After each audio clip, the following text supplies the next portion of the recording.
Good morning. The Lord gave me permission yesterday to tell my testimony about my children's father and the narcissistic abuse that I dealt with, and to be transparent about stuff that I did and was into during this period of time. So I've recorded this at least 4 times already, but I realized in the last one that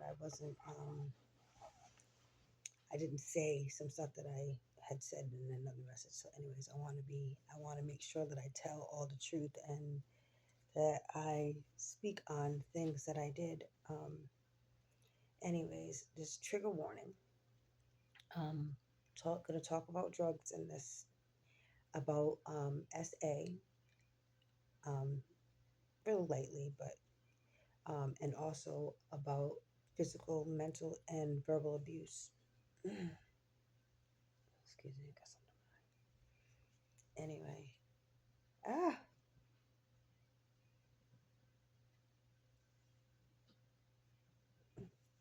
excuse me. That was her. So, forgive me. I mean, this is as real as it gets. So, I'm not going to erase. So, at the age of 22, I had a son and I was pregnant with my daughter. Around this time, I was almost due. I was like 2 months,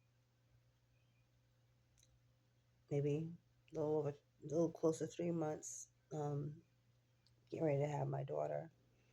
And I had this girl that was living with me. I'm not gonna name anybody's names.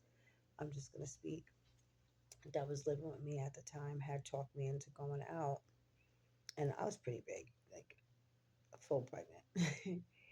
But she had talked me into going out. We went out to this bar called Alley's, and when we walked in there, now I wasn't drinking. Like my first 2 pregnancies, I pretty much was just I had smoked. Like I'm not gonna lie about that, but I didn't like drink or do any drugs or anything. I just went to go out, and when I got there, I ran into this acquaintance. I find this nobody was ever my friend; they were my acquaintances. And I seen this guy as I walked in, and he just stood out to me. Like when I say stood out, like almost glue, like glue. And beautiful man. Like he was just very handsome, very just beautiful. And I walked up to the table and I asked the woman that was an acquaintance of mine. I asked her, "Do you know who that is standing up there?" She told me who he was and also let me know who his brother was.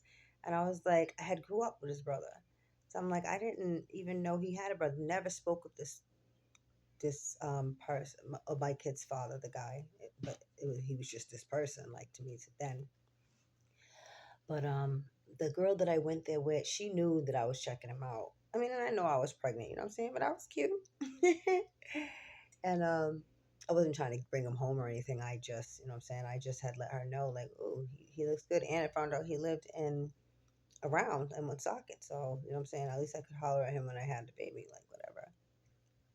And the girl that I went up to ask who he was had reassured me, like, if he's looking at anybody, trust me, he's looking at you. He likes petite girls, blah, blah, blah, blah. So I was like, all right, got a shot, right? I went to the bathroom, I came out, and the girl that I came in with was all over the guy. Like, that's the kind of friends I had, you know? And so I just decided to leave. Like, I walked out because I was just like, what am I going to do? Get mad? Pregnant. Like, I just, whatever. And I went home. And that she came back because she was staying with me again. Staying at my house with me while I was pregnant with my daughter because me and my daughter's father had called it quits because he just was not a good guy and just not a good guy. Because this is not about him. But anyway, she ended up coming back that next morning, like late. And the story that she gave me is that they left the bar together. Now, he didn't know me, so, you know what I'm saying? I didn't hold anything really against him. They left the bar, but, and they went to, like, some place to get her something to eat. And I don't even know if this is necessary.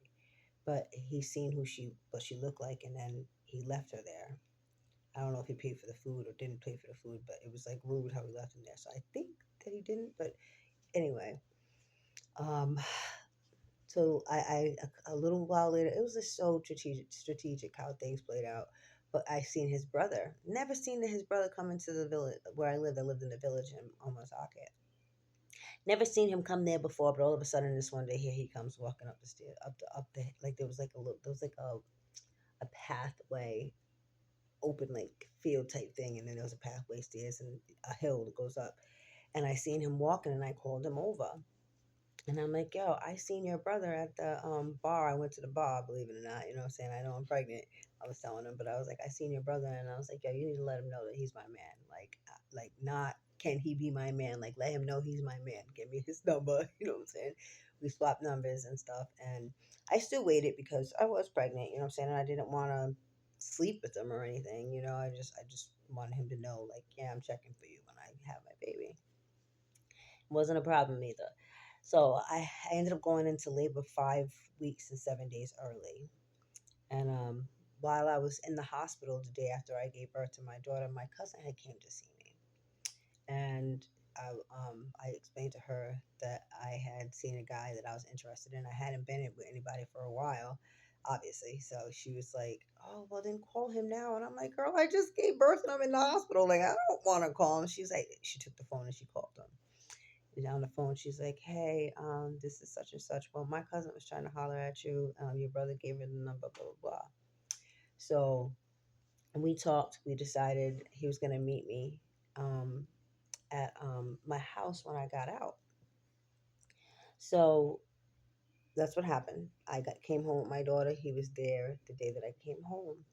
And let me tell you, in the beginning, he was very attentive. He was um, into the kids. He talked a lot. Like we communicated so clearly. He was very loving and um, like it just was a whirlwind. Like just you wouldn't believe how much he was into everything that I liked and how he understood everything and didn't like he was just too good to be true. Like too good to be true. I used to make him dinners and stuff, and I thought he liked it, you know. Um, I would make dinners, like just surprise him and make a dinner, and we'd sit and we would talk and eat and stuff. And I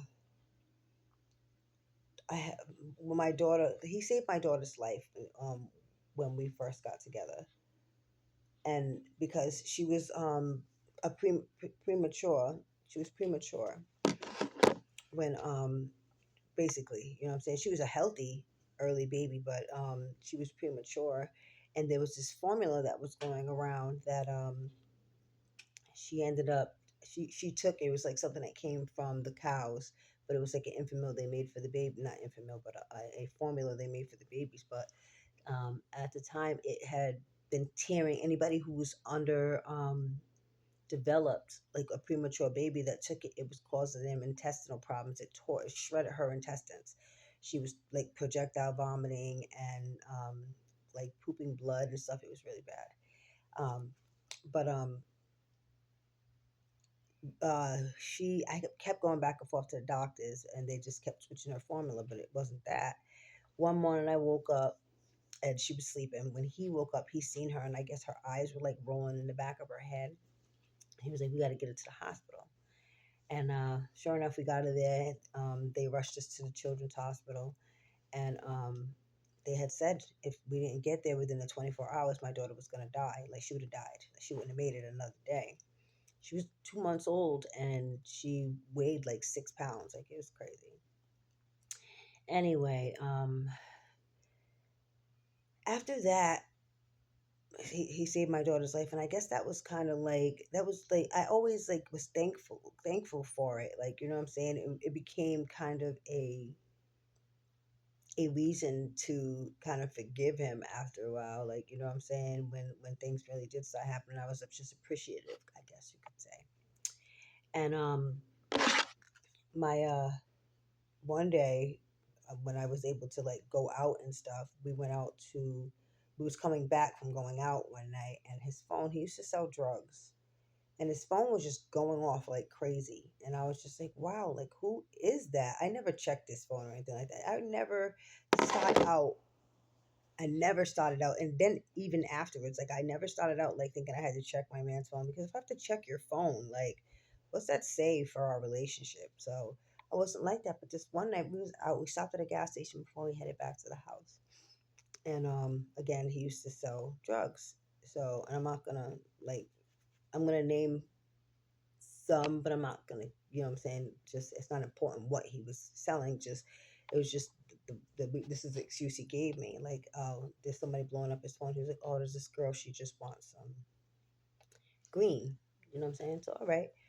So I'm like, oh, all right. But she was like blowing up the phone. So he got out the car. I answered it and I said, yo, I was like, he will get back to you. There's no reason for you to keep calling the phone. It's not that serious. And she was like, is this such and such his phone? And I'm like, yeah, this is his girl. Like, he'll call you back in a minute. And she's like, his girl. I met him at the bar. He used to go to the bar with his friends, you know what I'm saying? I met him at the club, she said, and I asked him many times, because he didn't look like he was a sing. He looked like he should have a girl.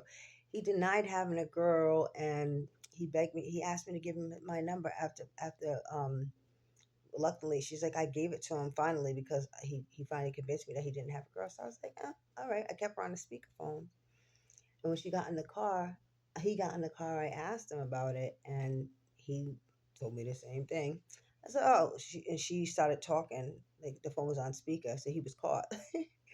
And needless to say, like it didn't turn into a big enough fight. That was the first time I ever found out that he was capable of cheating.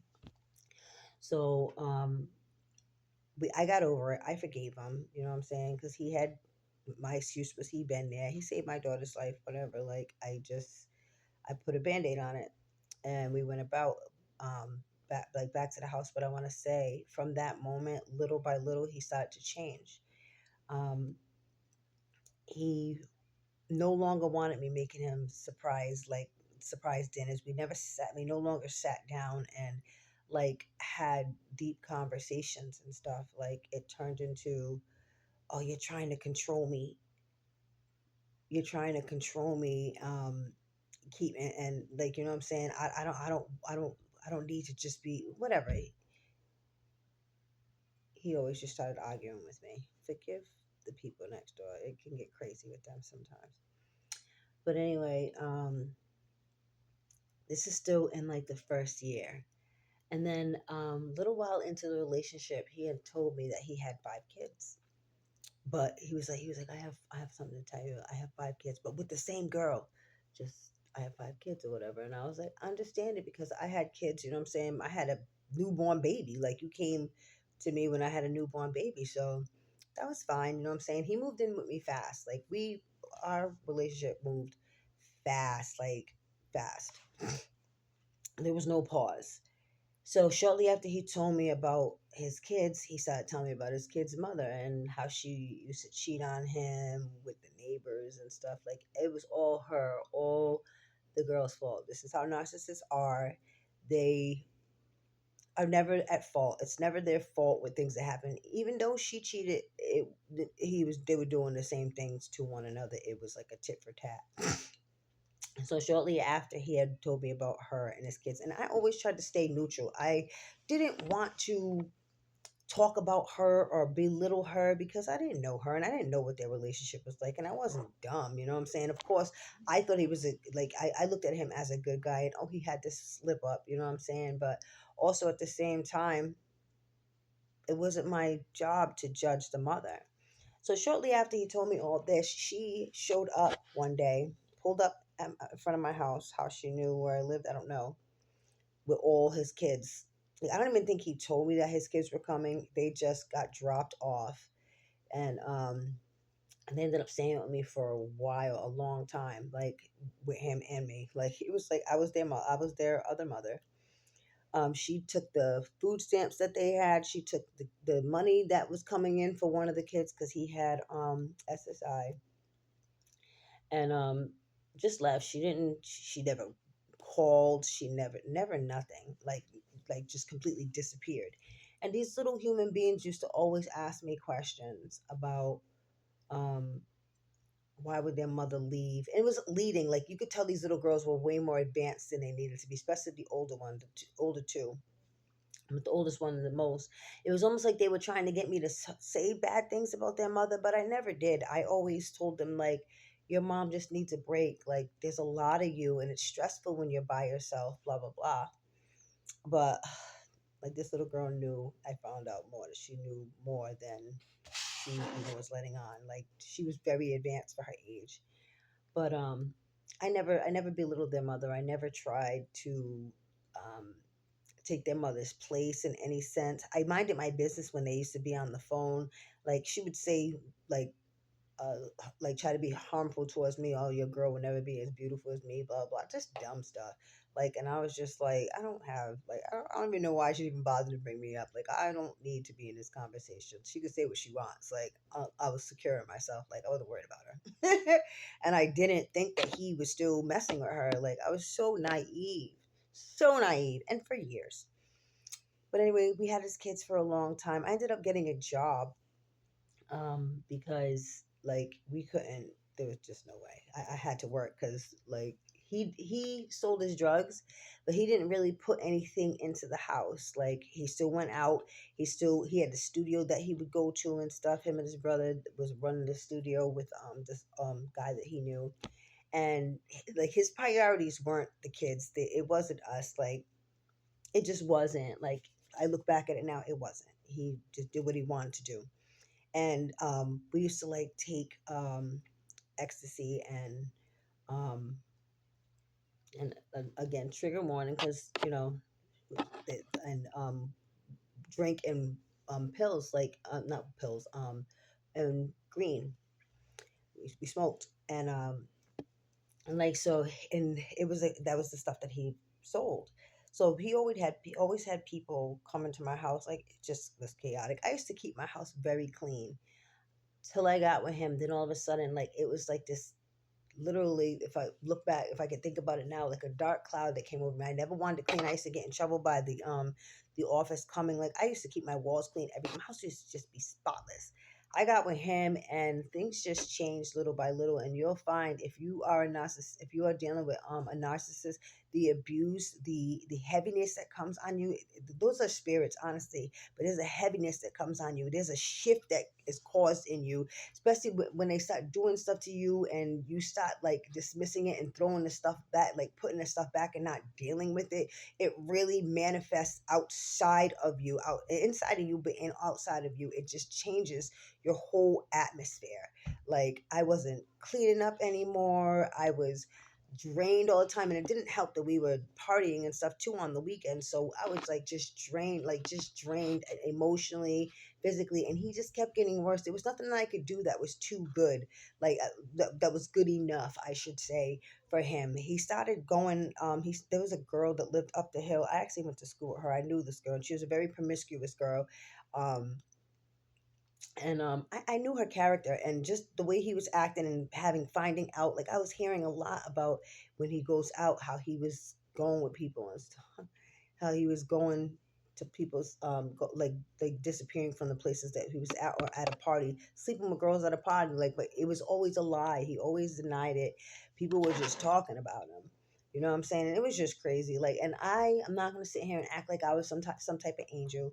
I used to get mad when I found out he was cheating on me. I used to attack him, like, you know what I'm saying. I just put my hands on him. So all transparency, and like he would put his hands on me too, but like I pretty much was initiating it because and it stopped nowhere near right but I was upset that he was cheating on me. But anyway, um, yeah. So this girl, he had made a whole spectacle out of this whole thing. He had his boy try to tell me that, yeah, no, that was just their friend. They was going up there and like they were doing music, blah blah. This girl don't sing, girl don't do nothing. Like I'm not stupid. Like he was sleeping with her, but I couldn't prove it. You know what I'm saying? And like I was kind of deep, and I really loved his kids. Like, and just to see how the mother left them and how he was partying, I couldn't, like, and I was a neglected child growing up. My, like, you already know about my abuse with my adopted mother, but like my birth mother too, she left me, so I seen myself in these kids. And honestly, that was like narcissistic. Uh uh he used it to his advantage. He knew I wasn't going to leave those kids struggling or kick them out of the house. He used to like, we used to get in arguments about stuff, and he'd be like, I'm taking my kids, like 12:30, 1 o'clock in the morning. Like, you're not taking the kids, you're gonna leave them here and you could get out. Like, I would kick him out, but I was like, not gonna throw the kids out. You know what I'm saying? And he'd be like, no, I'm taking my kids. Y'all get up. Like, he did not care. Like, he just did not care. It was all for show. It literally was for show. Because who's gonna wake the kids up? Someone's telling you that you could. He didn't want to lose me, but he didn't want to treat me right either.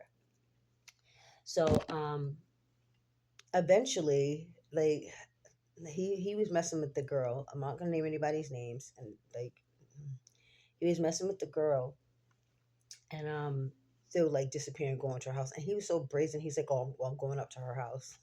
Like, this man was a trip. It was a trip. But I was already so deep in. I had his kids and stuff. It was like, there's no arguing with this man. I felt stuck. It almost felt like being in a cage, and I just could not get out. Like, I couldn't get out. So eventually, the kid's mother, I had to, they had to leave my house because I had gotten in trouble with the office. They said it was a fire hazard with the children. So their mother ended up having to take them back and stuff. And they used to call DCF on each other like nobody's business, telling lies. It was like so, it was crazy. But I mean, the Lord let me know that they actually were still seeing each other. I was just blind. Like, they were still seeing each other. And I was taking care of their kids. It's not funny, but I mean, it just is what it is. So anyway, they ended up having to go back with their mother and stuff, and like the cheating and the craziness, the lies picked up. Um, I don't know how deep in I need to keep going with this, but anyway, he kept cheating and lying and getting caught and stuff, but he never would admit to it. But my discernment was always sharp. I always knew, like, I just knew things. I didn't know it was discernment. I just always knew. I knew when he was lying. I just always knew. I didn't know it was the Holy Spirit. Didn't know of, like, I knew of the Holy Spirit from hearing and hear, like, whatever. But I didn't realize how real the Holy Spirit was. But he was. But his mother ended up getting sick, and with cancer, and like, he used to go back and forth to our house. We had like this big falling out. um I don't know if that's necessary to bring in, but I ended up calling my brothers one night, and just starting mess that we just shouldn't have. And I kicked him out. Well, they tore my house up. Like, I got punished for that. Like, I should have just, like, the way I handled that, I should never even brought my brothers into it. But they tore my house up. They went through my wall. Like, it was crazy. It was crazy. But and I'm telling this because this is something his mom also helped feed into his narcissism. Like, he used her. We ended up breaking up or whatever, but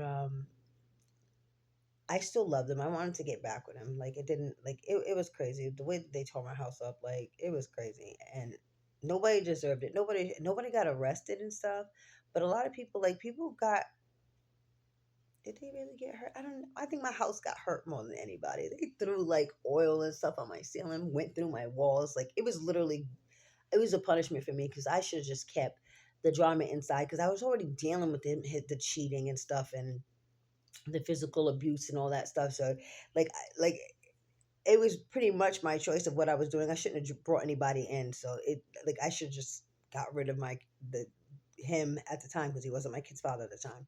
This is like in the beginning of the first 3 years.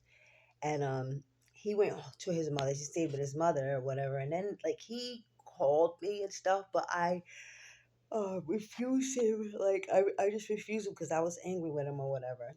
But then I gave in and I wanted to be back with him, and then he started playing back. Like, oh, you gotta talk to my mother because my mom's telling me that I shouldn't be with you, that I should leave you alone. It's unhealthy, blah blah blah. Anyway, so I did. I went and talked to his mother. I wasn't afraid. You know what I'm saying? I loved him. So I was like, I went and talked to his mom. But when I went in there, I used to adore his mother. Let me tell you, when I was a little girl, she used to what most beautiful black woman I just ever seen. Just beautiful, nice shape, just beautiful. And I didn't realize she was wearing wigs, but I thought it was her hair. She was like when I say a beautiful black woman, his mother was gorgeous, a beautiful creation. God made his mother extremely beautiful. So anyway, I went to her house, and when I seen her, she looked good. She looked like she had lost some weight, but she looked good. And I went to give her a compliment, and he was like, "Oh no, um, my mom has cancer. Don't say anything about her weight." I was like, I couldn't even tell. I couldn't tell, but rapidly that changed. But I ended up talking to her, and it wasn't even really like a deep conversation. I don't even know. Like, if I look at it now, it just seemed really planted. Like, it was his way of manipulating the situation. Like, it's just crazy because she really didn't seem too far into it. Like, it was manipulation.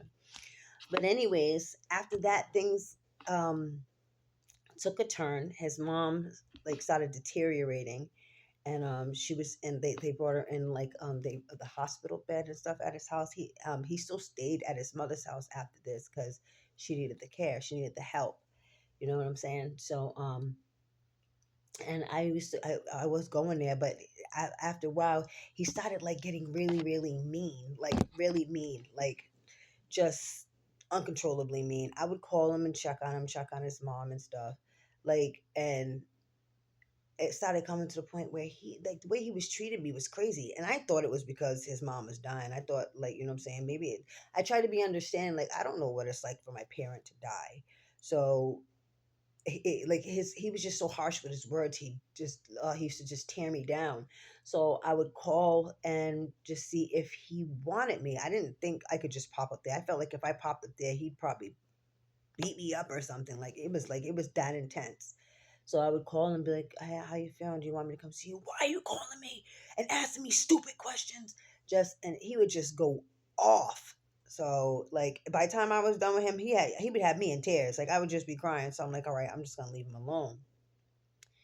Well, and then I used to go there sometimes. Like I would go every once in a while and go stay with him and stuff. And one of the last nights that I stayed at his house while his mother was staying, she tried to climb the stairs and she fell down. After that, like she was starting to get disoriented and stuff. Like didn't know where she was going, what she was doing. She knew her bedroom was upstairs, but she hadn't been up there in months. You know what I'm saying? Because she was sick.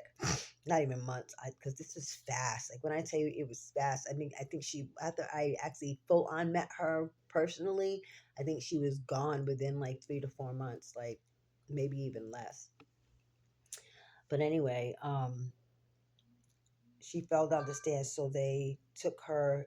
They moved her into hospice because she couldn't eat or anything on her own. It would have been tax. You would think it was taxing. Let me tell you, I never seen this man act emotional. Like I never seen him cry. I never seen him like, and you think, okay, men's tough, men are tough, but like this was different. Like he didn't show emotions like at all. I mean at all throughout the whole losing her, burying her, at all, like at all. Like that should have been a sign. But once she went into hospice, he had one of his friends move in, and it got worse with the cheating because now he had a house. The house was going to him. You know what I'm saying? His brother was in jail, so he had a friend that moved in, and his mom ended up passing away shortly after going into hospice. We went to see her one day. We went to go get something to eat, and while we went to go get something to eat, she had passed. So we went back there. His mom passed. We had to go back. And I'm more emotional than this man. I barely even knew her. I just knew her by seeing her. Like when I say this man did not drop a tear, did not drop a tear, and I didn't know about narcissists at the time. Like I didn't understand. People have emotions, but like when I tell you, this man didn't have a He just didn't have it.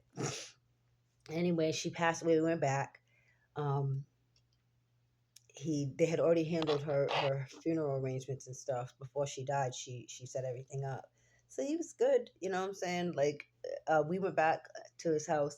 Well, it doesn't even matter. We went back to his house, but after that, like after the funeral and all this stuff, and let me tell you, he didn't even cry at the funeral. Like, it was like nothing. It was almost as if he was trying to seem sad, but he just wasn't. He just wasn't.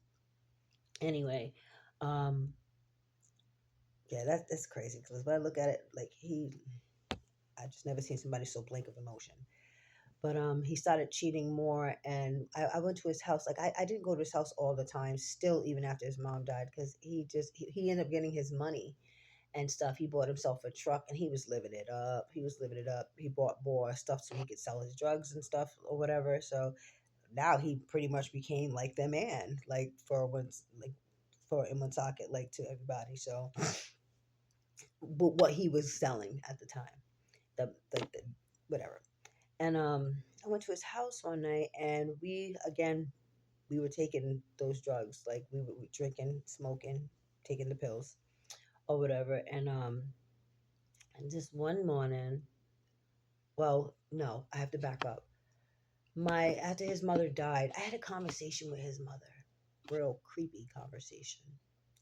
And she was telling me, this was before she got put in the hospice, and she wasn't even in her right mind. Like, and this is just crazy. I don't remember word for word how it went, but these words I remember. She told me to take care of her son. He can be really hard headed sometimes. He does stupid things, but he means well, or whatever. And then afterwards, she basically told me that I was pregnant, and I was just like, I'm not pregnant. Like, you know what I'm saying? Like, I'm completely thinking this woman's wrong. Sure enough, after she died, I found out I was pregnant with my daughter, and this happened because like we were partying, you know what I'm saying? It's got really bad with the drugs. We were partying and stuff, and but I knew that we shouldn't do anything that night because I knew I could get pregnant, and I let him know. We was at this hotel with these other two people, and they were trying to talk me into doing something, and I was like, no, like I wasn't into that stuff, and I was strong on my nose, you know what I'm saying? This is before. Anyway, I said no. We had like the um I don't know. All right, I'm gonna go on from there. But I knew that we shouldn't have done it, and I let him know that we shouldn't. But he was like, "Oh, you're being paranoid. That's not gonna happen.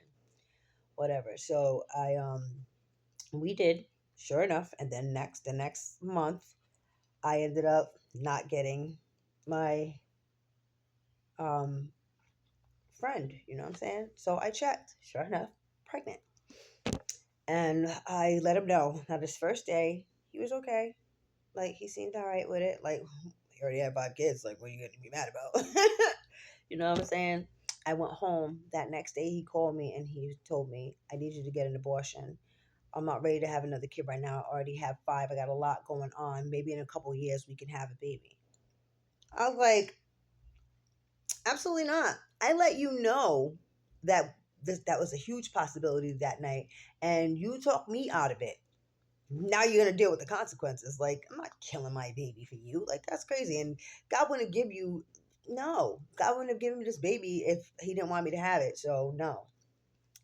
So from then on, it got crazy. It got crazy. And I want to be transparent and be honest because I know there's a lot of women out here who feel ashamed about stuff that they did while they were pregnant. And like, let me just be the first to tell you, like, yeah, we are at fault, but like, you're forgiven. If you ask God, you are forgiven. And my point in saying this is, after, like, at first I tried not to drink or doing anything when I was pregnant. I had knew better. You know what I'm saying? I already had 2 kids. And I'm not making it an excuse, but I used it as an excuse at the time, like to. He just was hurting me so much. Like, I wanted to escape from the situation, so I kept drinking and doing drugs when I did, you know what I'm saying? Like, and during my pregnancy, and there's no excuse. God made sure He say protected my babies. Like they came out perfect. My two youngest, they came out perfect. Nothing wrong with them whatsoever. But like I just want to be honest because we are all not perfect and there's a lot of people who are ashamed and there's nothing to be ashamed of. God forgave you. God protected our babies. Our babies are here, they're healthy, and I even smoked cigarettes and my kids don't have, not a one of them have problems with asthma. God protected my kids 100%. Every dumb decision that I make, God protected them. So that's my transparency. There's going to be nothing that no one's going to be able to talk about me because I'm going to tell you straight up, yes, I did. I still did drugs and drank. You know what I'm saying? It's just that's your honesty, and that's why I had to redo my video because I had forgot to add that back in there when I redid the last video. But anyways, yes, that's my transparency. And one night we was at his house, and I had gotten up to go to the bathroom, and there was a girl sitting inside the parlor with this friend, but they were sitting away from each other. She's on one and she's on the other, and I just thought it was funny. I was like, "Who?"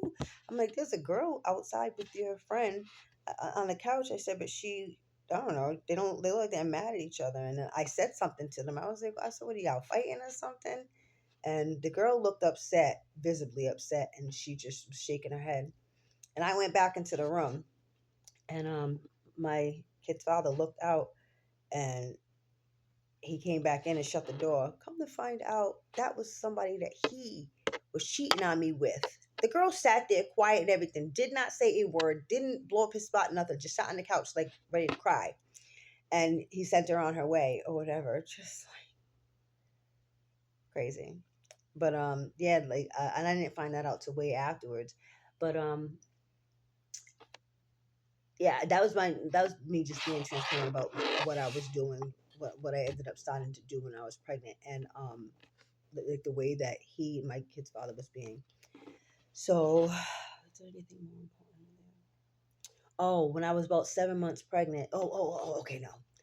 So during this time while I was pregnant, he's living at his mother's house and doing all the cheating and stuff he was doing. He ended up getting his kids back from his kid's mother. They needed a place to stay, but she also needed a place to stay. And somehow I knew this man was cheating on me. The man was putting his hands on me. I knew all this stuff was going on. I found a big old box of condoms he claimed was his friends.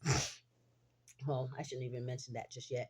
But anyway, the kid's mother had to needed a place to stay, and I didn't think that they were sleeping together. The way they were acting, I thought they hated each other, right? So she ended up moving in, and then and this is I was like 6 months. So she ended up moving in, but as she when she moved in, that's when things picked up. He started cheating. Like she had a supposedly her friend. I don't know how. Yeah, he cheated on me with her friend. He had the friend over. I went in there, went to his house. There's a playpen, a baby's cup, and all this stuff. And I'm like, whose stuff is this? He lied to me and said it was across the hall. I called them my cousins, but they're my brother's family. My baby brother's family. Come, it's twisted. Anyway, come to find out, he was sleeping with her too. Like anyway, but that's after the fact. But he picked up, he started to get more like brazen. Like it was like he was showing off. Like when his kid's mother moved in, he started being a lot more disrespectful, and then he would have girls texting his phone. And I caught him one time. The girl was talking about, oh, she wants to be taken out to fire and ice, blah blah blah. And I'm like, who is this? And he was like, oh, this is who it is or whatever. You need to stay out of my phone. It's none of your business. Like he was like just no more denying it, just completely like that's what it is, like, you know what I'm saying. I was just, and she never jumped in it. She never tried to like say anything to what was going on. She just would sit out with her little smirk on the couch or whatever. And I ended up moving out because I was just like, this is just crazy. I don't know what's going on with all this, but I moved out with her there and everything. I wasn't worried about her. I didn't give that woman she ended up she was had cancer. That was why that's not why she needed a house, but she had cancer. She had to go through chemo and stuff, so she needed somewhere to stay. And I believe they just didn't have anywhere to live. I think they had been living on her mother or whatever, but she ended up moving in there, and she was going through chemo and all that stuff, so she needed a place to stay. And I was just like, well, my old caring behind. I always care. I never, like, even knowing that he was cheating on me and doing all the stuff that he was doing, my mind was never like, oh, yeah, he's sleeping with his mother. Even when he was treating me even worse than he had already been treating me, I never was like, oh, yeah, maybe he's sleeping with her. Never. It just wasn't a thought. During this time, Mother's Day had came, right? And he had bought, this is before I moved out. He had bought her a gift and he bought me a gift, but he bought her the gift that had like the I love you and the heart and stuff. And he gave me like this, like it had this little bear. It was very like, just even the gesture, it was so off. Like it was so off. I was like, how's this even mixing? Oh, he's like, oh, you don't need to be getting jealous. She's still my kid's mom, blah, blah, blah. It wasn't about you getting your kid's mom a gift. It was about the gift itself that you gave her. Like he was trying to explain to me like I was crazy. I wasn't dumb. Like, come on. I was like, you know what? Now I've had enough because you are just blatantly like just being disrespectful to me. So I broke loose of that house. Like he first off he kicked me out. And I'm gonna just but it didn't matter because I was ready to go. And I ended up starting to stay with my mother. Well, he and I had introduced him to this one girl, and I don't even think that's necessary. But I'm gonna back up just for a second, just to give context with this girl. I introduced him to this girl. He started working at the bar at Alley's, which was a big mistake. This man was one of rampant. But I had introduced him to this girl that I knew. I had known her from met her in school or whatever. She was a teen mom or whatever, and so everybody used to gather around her because she was just so little. She was obviously really cute little thing, like crazily pregnant, but like you know what I'm saying. Just she was just I just thought she was nice, but I had ran into her years afterwards or whatever. And to be honest with you, she was never my friend. I don't even know why. I was just always open and just loving and just I accepted everybody. You know what I'm saying? But one night she came to the house, and this is after I had the baby. Um, I don't just talk about that part. I caught I when I was 7 months pregnant. This is before that because obviously it was I wasn't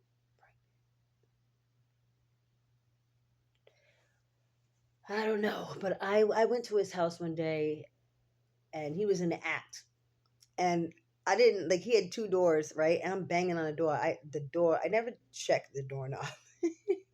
So that's so silly. I was 7 months pregnant and I was banging on his door, and I already moved out. Okay, so this is after the fact. So I had already moved out. He was in there doing his thing with somebody. It was his kid's mother. Like I know now, it was his kid's mother through revelation, but I didn't know at the time.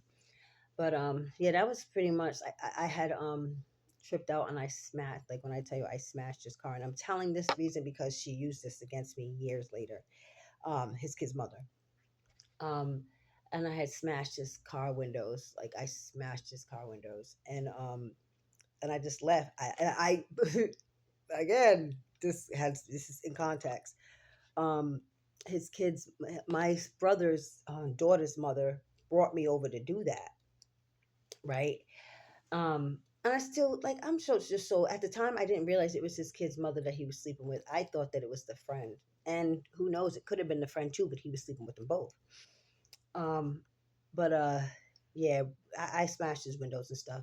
But anyways, he had I ended up moving. I moved out of his house. I moved in to my mother's. I was staying at my mother's, and I believe it was my mother's house I was staying at this time.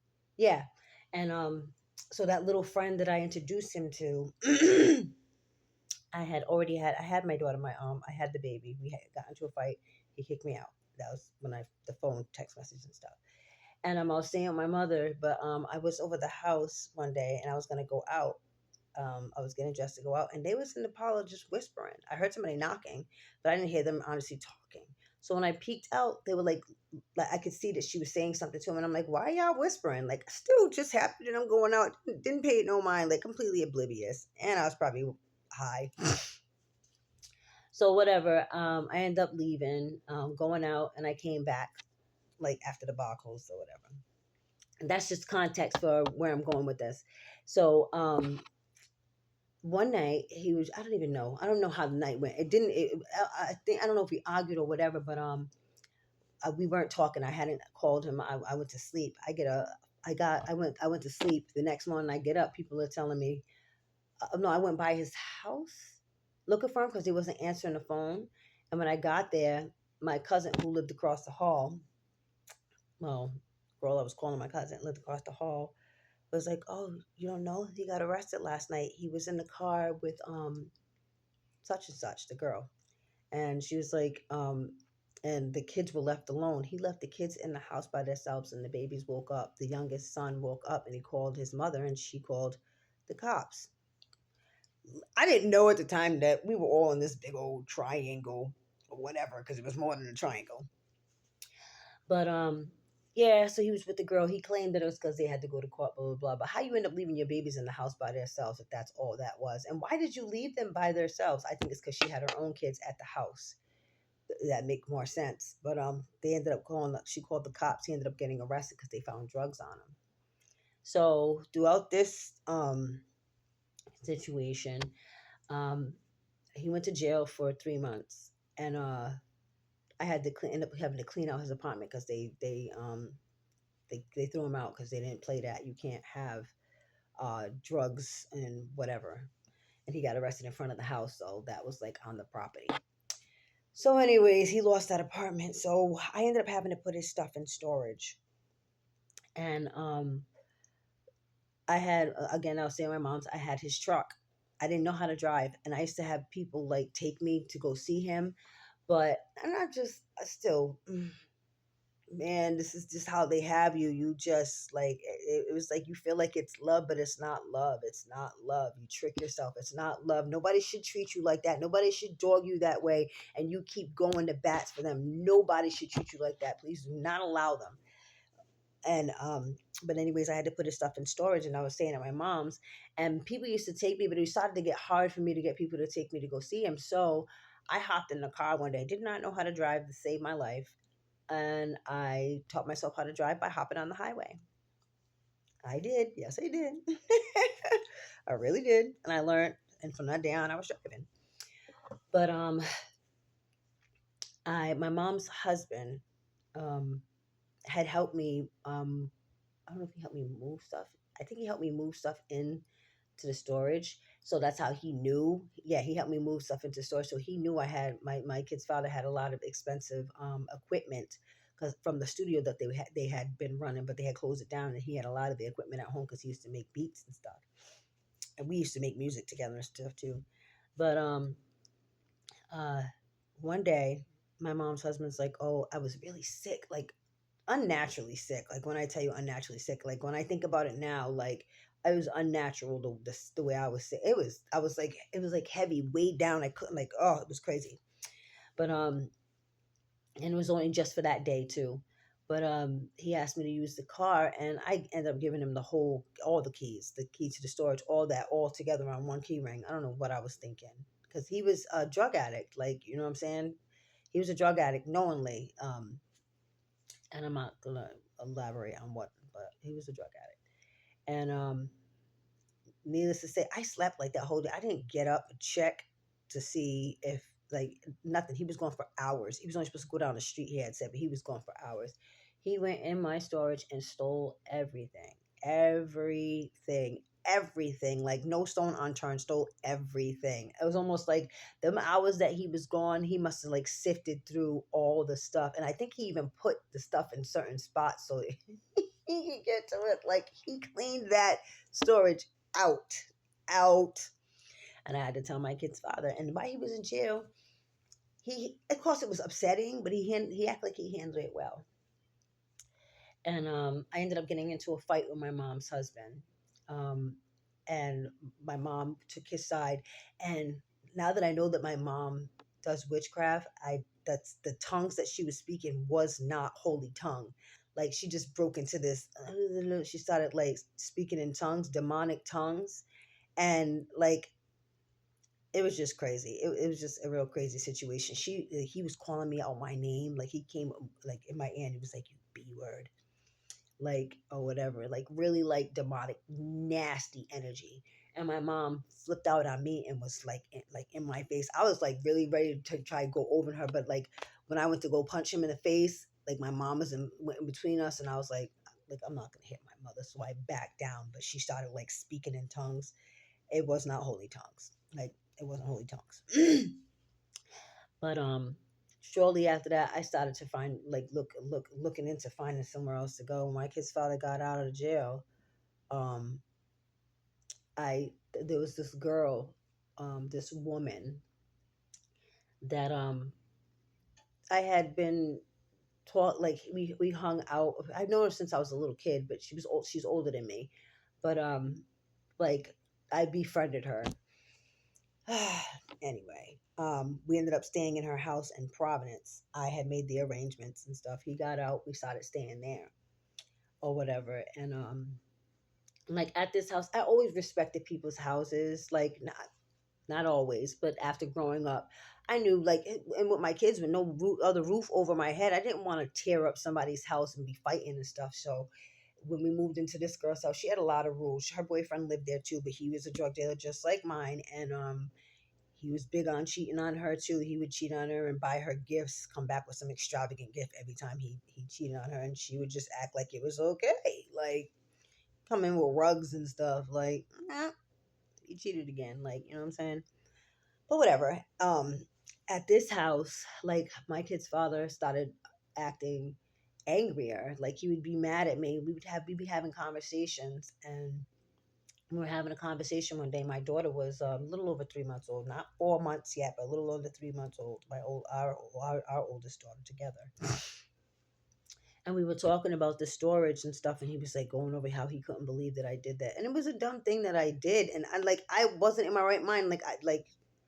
I can't even tell you because I should have took the key rings off. I should have just gave him the car key. Like I don't even know what I was thinking, but or wasn't thinking at all. And I was like, well, I don't know, like I don't know what to tell you. It was a mistake I made, but now we just have to we have to build back up from it. Like there's nothing we could do. We have to let it go. Those words left my mouth. We weren't arguing. It wasn't a yet. Like he was probably more aggressive than I was. I was just talking to him because I knew I was wrong. You know what I'm saying? Like I made a mistake. He turned around and uppercutted me in my ribs, and then luckily I had my baby. I was getting ready to put her inside the crib, but I was still like just coming over the full crib. You know what a crib looks like, how deep a crib is. Like I was just putting her over. He punched me in my ribs, and she just like I couldn't hold her. Like he hit me, and I dropped her. She slammed down on the bed, and I couldn't stand up. I couldn't breathe. Like I couldn't even believe he did it because he never ever just hauled off and hit me. Like if he cheated on me, I would hit him. Like you know what I'm saying, go off and be smacking and hitting him. Like when I tell you this man punched me like a full on man, like a full like I was another dude he was hitting. Like I couldn't get up. I couldn't get up for a minute. He walked right out that door. He didn't turn around and make sure the baby was okay. Nothing. He just walked out. Did not care. Like did not care. And completely left the house, went out. I think he was just trying to start a fight with me so he could go out. But that was the beginning of him starting to be physically abusive. Without me having to raise my hand, raise my voice, I couldn't say anything right. That man, he just used to attack me and like just beat on me.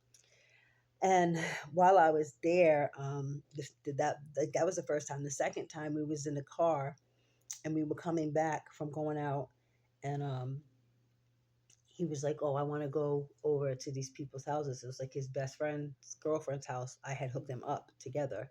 She liked him.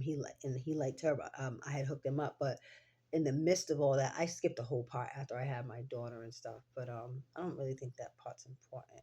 Just it is kind of important because he sent me into early labor because he slammed the door into my stomach, and didn't even turn around and try to help me anything. He left, and because he was taking my phone, he was trying to check my phone because I had found out he cheated on me or whatever, and I was just done. I was trying to cut him off, and I told him I could find somebody else, and that made him crazy. Oh, he was like threatening me or whatever. But I had went to sleep, and I was staying in this girl's house. This is after I lost my apartment. I didn't even talk about losing my apartment, but like I'm not gonna back up and go through all the middle of that because I already done skipped it. But like he sent me into early labor, and I ended up having that baby 5 weeks and 7 days early, just like my first daughter that before me and him actually got together. That happened 5 weeks and 7 days early, equally. But 5 weeks and 7 days. Oh, I'm saying 7 days. 5 weeks because 7 weeks would be 6 weeks. 5 weeks and 3 days it was. 5 weeks and 3 days early. Why do I keep saying 7 days? That's crazy. 5 weeks and 3 days. Anyway, um, yeah, he sent me into early labor and stuff, and he ended up getting arrested. So this was even before moving into his house. Like he is, I done messed that all up, but I'm not gonna back up. He sent me into early labor with my daughter. Did not care. He ended up getting arrested and stuff, and we had like a restraining order.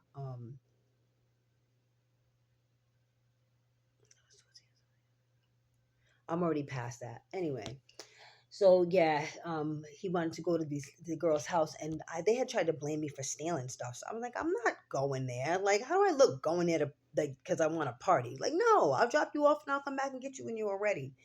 When I say it wasn't an argument, it was literally a conversation. This man punched me in my face so hard I was seeing stars, like stars. My face was so, it was just black and blue. My eye was all like, I mean, this man, like he hit me, like it. He was very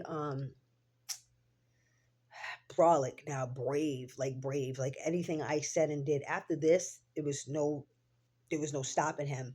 Like we were in the car, so we fought each other that night. But when we got to her house, I never fought in her house. I never wanted to be disrespectful, and I didn't want to lose the roof over my kid's head. And while they used to watch him, I mean, this man used to sit on my chest, get on his knees, kneel on my chest, be punching me in my face, spitting in my face, and they're watching him, and they're just like, yo, yo, get off her, dog. Yo, just get off her. Dude, what are you doing? You're gonna kill her. You gotta get off her. Dog, you gotta get off her. Now, and that was like, I didn't, I, okay, so that was after. All right. So, and I wasn't able to fight. I couldn't even talk. I could not talk. This man used to abuse the crap out of me at this house. But the point is, I know now the Lord brought a revelation to me that he was mad about the storage and stuff, and it's not an excuse, but he also was cheating on me with the girl that we were living with. So I think it was, I want to say guilt, and also to show me that he did not care. Because let me tell you, that's how he was when I was staying at his mom's house when I was pregnant. I found out he was cheating. Like he got really broad with it, and like he didn't care. And it was just on a whole nother level there in the Providence when I was staying. And I really think it was because I was away from my brothers. I couldn't just call my brothers and tell my brothers to come be at my aid. You know what I'm saying? So like he really took it like to the next level abuse at her house, and they just let him beat on me. They let him beat on me. Mind you, all my kids were there, my two oldest and my our baby. It was just, and then using drugs got way worse than, like, I just was trying to escape the situation I was in. Stuff was crazy. I was hurt, like beyond hurt, because this man is beating me up, and just like, and I couldn't even go out. Like my face was so bad I had to hide away. And she knew, like the girl we were living with, she knew she had been going through had gone through that too. So watching me get beat up, I really think she took pleasure out of it. I really think she did. I really believe in my heart that she took pleasure out of seeing this man abuse me the way he was abusing me. And her boyfriend was no help. I mean, I don't think that he really is a fighter in any shape, form, or fashion. But like, you could have called the cops. You could have did whatever. Like, they just let this man. Like, he could have killed me. He definitely could have killed me. If they weren't there, he would have killed me. I know this because after we moved out of there, we moved into a house on John Street. Um, and we got into another argument over there, and I had tried to diffuse it because I had already learned to start to walk away. So I decided to to um walk into the kids' room and just go lay down in the kids' bed. Like, I was done. He snapped. He had a narcissistic break. he came in, he snatched me up by my hair, pulled me out of the room, and started to choke me. Now, if his all the kids were there at the time, if his older kids weren't there, if his oldest daughter wasn't there, didn't come out, he would have killed me. He was choking me out like I was like literally going out, like, and she stopped him from choking me, all because I walked away and stopped the argument. Like, a narcissist wants to have the last word. They want to be in control. They want to stop what is going on. Don't walk away from me if I'm not finished talking to you. It's kind of like, you know what I'm saying? That was crazy. And we end up losing John Street too. I'm not going to go into all the details of all that. I just want you to understand like the abusive patterns, the manipulation. But oh yeah, no, I'm not done. He would get me into like he would cheat on me one night specifically, still in this John Street home. He cheated on me, and I confronted him or whatever. By the end of that conversation, he had manipulated and twisted it around to the point where I was apologizing to him and begging him not to leave. Don't even ask me how that happened. I don't know how it happened. But when I tell you, a narcissist can manipulate the way you think, the way you perceive things, like they really can. It's mind control. It's complete mind control, and you like there's just no reason for this. Hold on, give me a second. I'll be right back. I want to make sure, right, I'm telling this story, that I want you to understand that this isn't about blame or shaming, or because yes, it's kind of damning to the narcissistic character, but at the same time, you got to understand you're dealing with more than flesh and blood. Demons in a narcissist. um well, for one, the Jezebel spirit, which comes with many demons. So I'm not, this is for awareness. It's not just to tear my kid's father down. Like, he did the things that I'm saying point blank, but this is not just for uh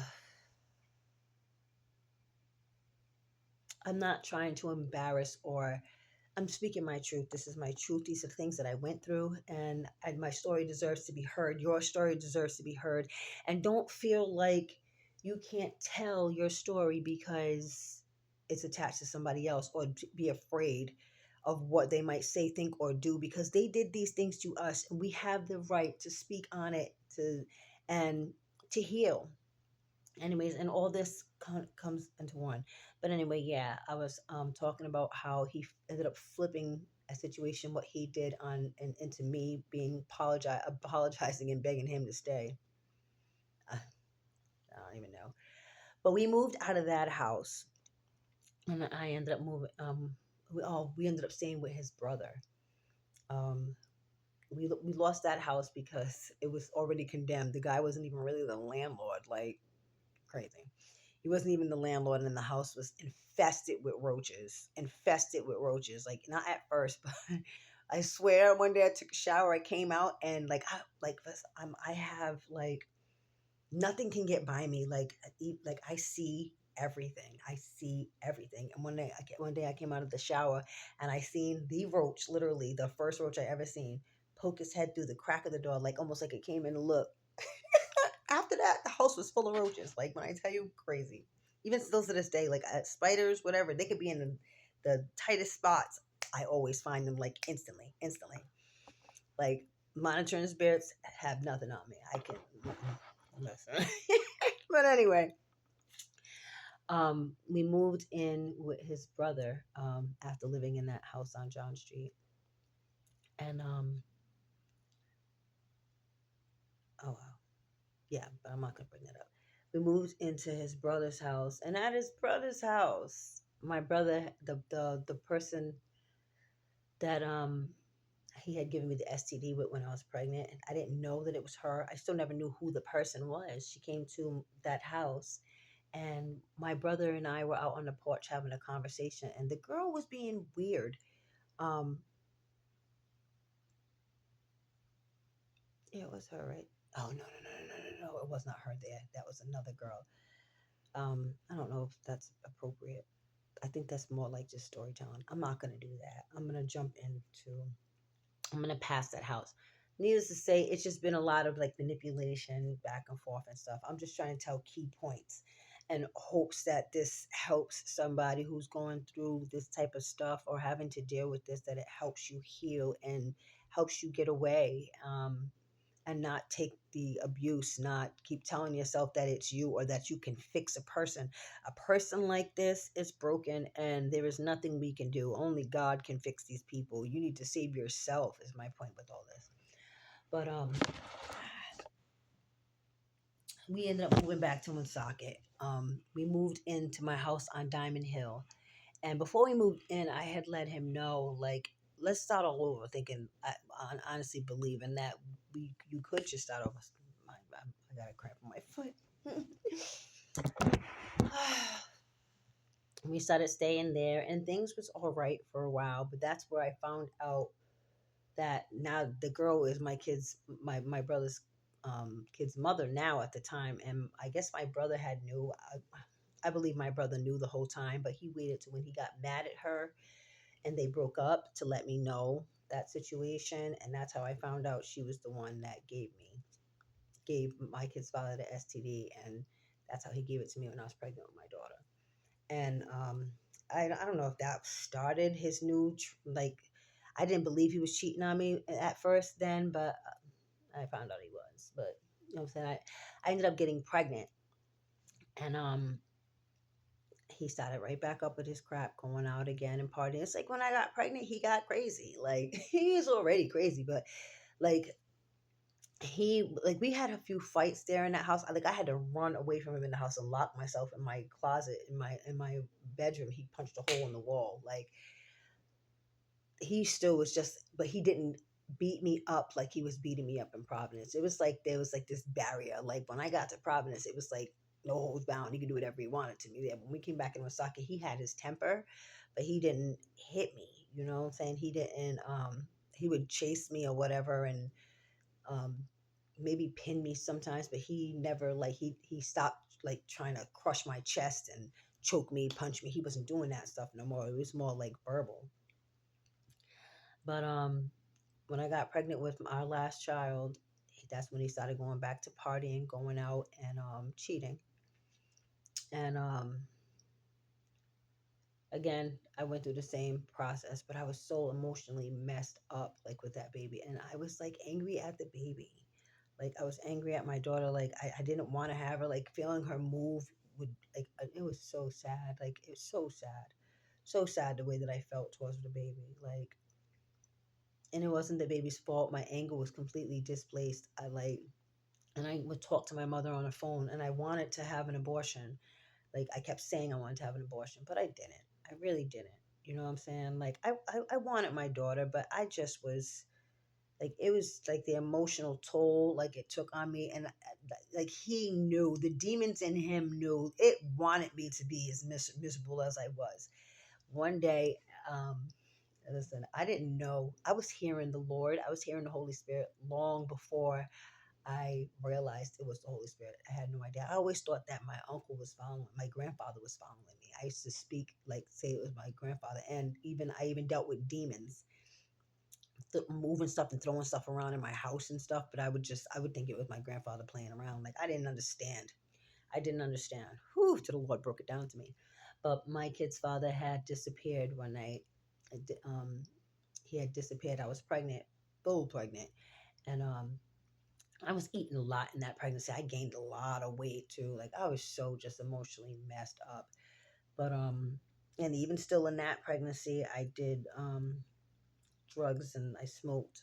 Not, I don't think I did it as it doesn't matter, but I had did a few times, and I but I was like this day I was having like emotional like breakdown, and like I just wanted to lay down. Like I wanted to lay down. I was in my room. I shut the door and I laid down in my bed. I was bawling, like just bawling. And I want to say talking to God. And I feel like I'm tearing up right now, but it's not a bad thing. It's not a bad thing. When I laid down in the bed, I lay down and then I felt this, not even just the presence. The Holy Spirit was in the room. Jesus, he was in the room. He sat on my bed, and I seen the bed divot in, yo, his presence was so real, like undescribable. I felt it. I stopped crying. I looked. I could see the dent in the bed, and just this peace came over me. Like, I probably still thought it was my grandfather, to be honest with you, because I didn't know I was hearing the Lord. This was still early. I didn't know I was hearing the Lord. This is still years before I even realized I could hear the Lord. But he sat down on the bed, and I felt it. I looked. I could see the butt print. I could see it. And I thought to myself, shouldn't you be scared? But I felt such a calm. I stopped crying and I went to sleep. I like God put me to sleep. I went to sleep. And yeah, God put me to sleep. So so after I had my daughter, we still had all his kids at the time too. Things started getting really, really crazy. He started going out again and stuff, and I would be home by myself with all 8 kids. Like, he didn't, this man just did not care. He just didn't care. He didn't care about anything. He didn't help out with nothing. He always had to be the last resort for me asking for help. Like, it was crazy. I have to go through everybody before this man helped. Lights would get shut off before he would go and do, like, take care of stuff. Like, he just made sure that everything that I did, I struggled. Like, for being with somebody for 9 years, like, he just spiraled into worse. He didn't do better. He just spiraled into worse, and just worse. And he wasn't really nice. My kids, my children did not like him. My son didn't like him. My son, when he was little, he did, but he treated my son bad.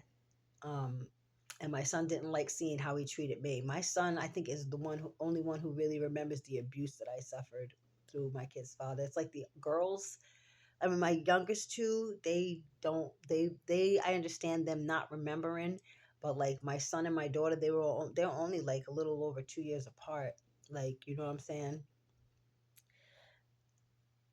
My daughter should remember, but she doesn't. And honestly, it's a blessing that they don't remember at the same time. But it's tough with the situation that I'm dealing with now, because it's like they're mad at me, but they don't understand I had to get away to heal. But we're getting to that point. We're gonna jump up. So I had my daughter. He still continued to do what he was doing, but I when I had my daughter, I believe my kid's father. I know, and I didn't believe my daughter got stuck on my pelvis because she was almost a 9 pound baby, 8 pounds 9 ounces, and I couldn't just push her out, like, you know what I'm saying. She was just, it was hard. She got stuck, and they was like, you have to push, you have to push. He grabbed my leg, and like my hip popped, and then she came out. So I believe he popped my hip out of place. Um, kind of like partially popped it out of place, but she was able to come out big baby, beautiful, beautiful, beautiful, beautiful baby. But she was all black and blue for being smushed from my pelvis.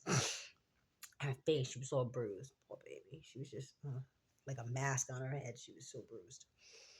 Um, but he ended up, the kids were at the house. I forget, I don't know who was watching them. And this is Delon Diamond Hill, but that's where I lived up until even before everything that happened now. But is there anything specific with that part? Like, things just didn't get better. His kids started acting out of control and stuff, and he was always going out to like the studio, he was saying, and stuff. But I mean, the dude was cheating on me with people that lived in the complex that I lived in. Like, he just was a mess, and just he just wreaked a lot of havoc on my life. Just, but I ended up finally we ended up like breaking up. I had enough of his crap, you know what I'm saying. It was just like, it was just, enough was enough. Like, I was tired of finding out things and just all the lies, and I'm like, I deserve better, I want it better, but I didn't want to throw him out into the streets and show my daughters like that's how you needed to be. I just felt like I don't know, like I owed my daughters like to treat their father good.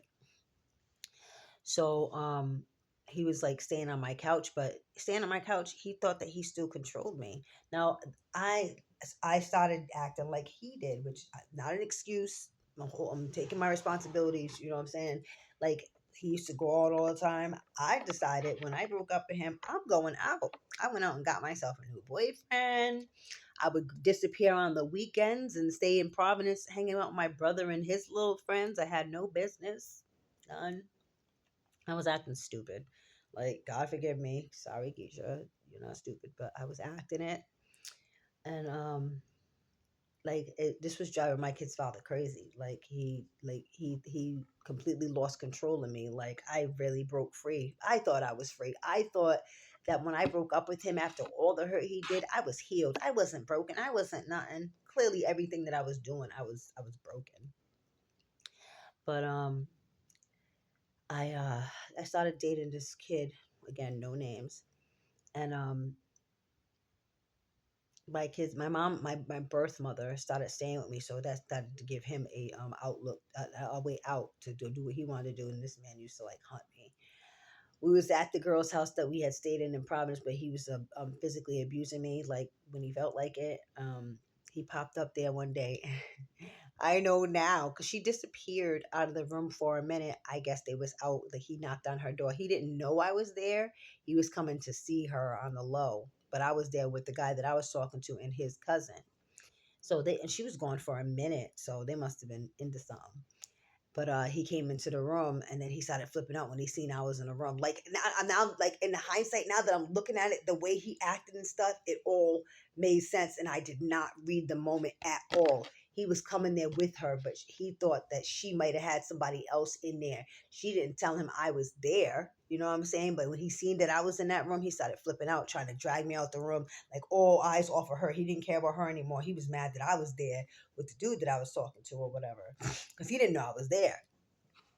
And like, I didn't at all think that, like, none of that played in my head. Like, I was just so, I mean, at that time I didn't really care, but yeah, he was there to see her. They had been creeping.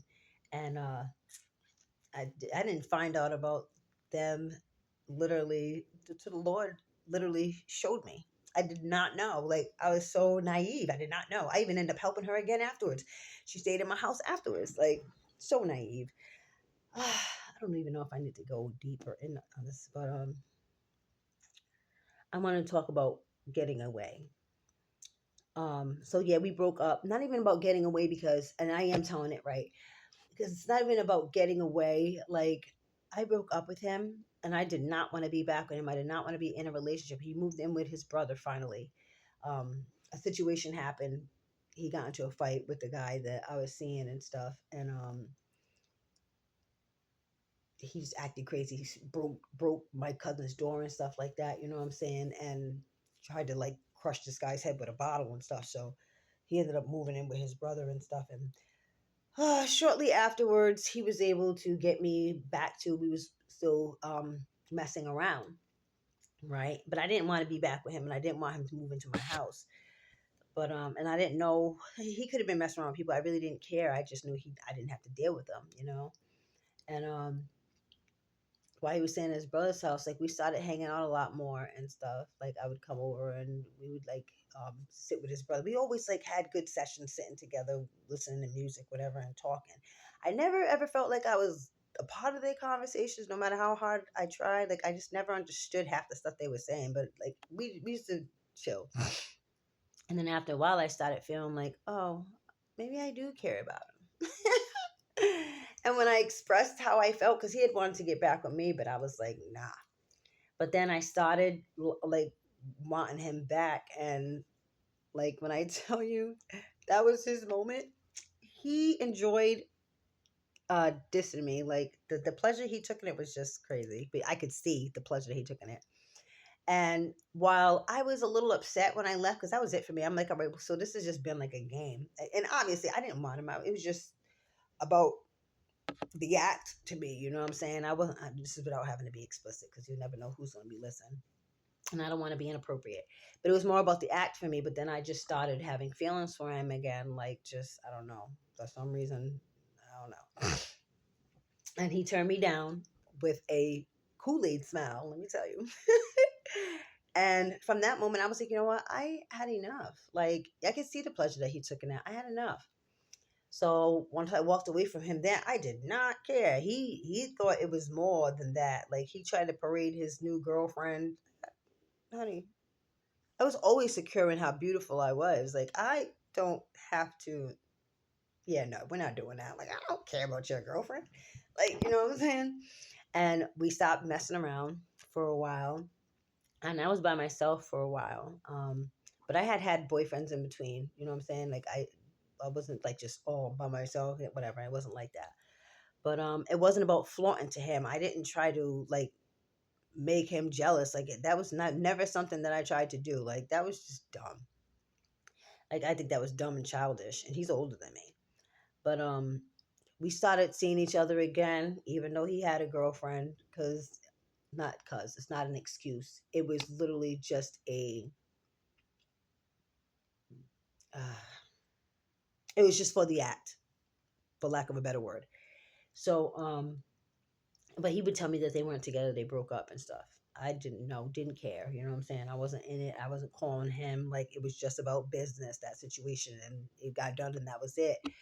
But it got to the point where he went on a trip. He wanted to take my daughter on a trip. I never tried to give him any trouble.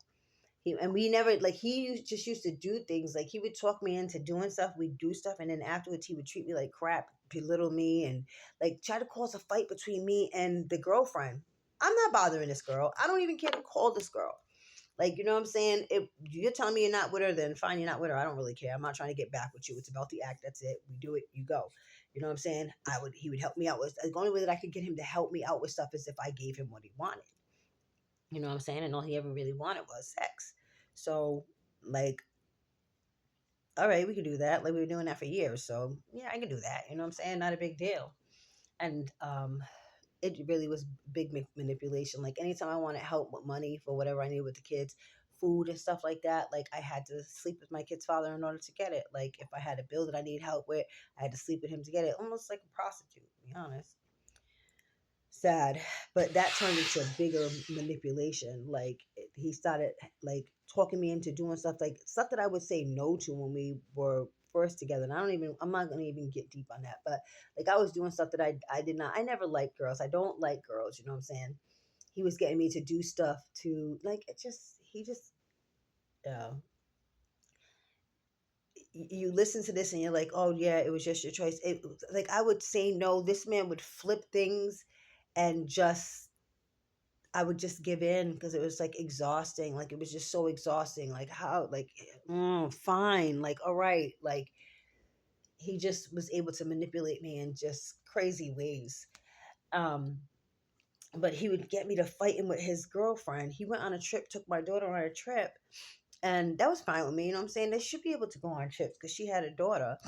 While he's on a trip with her, he's texting me and acting all crazy, and I fell into the bait.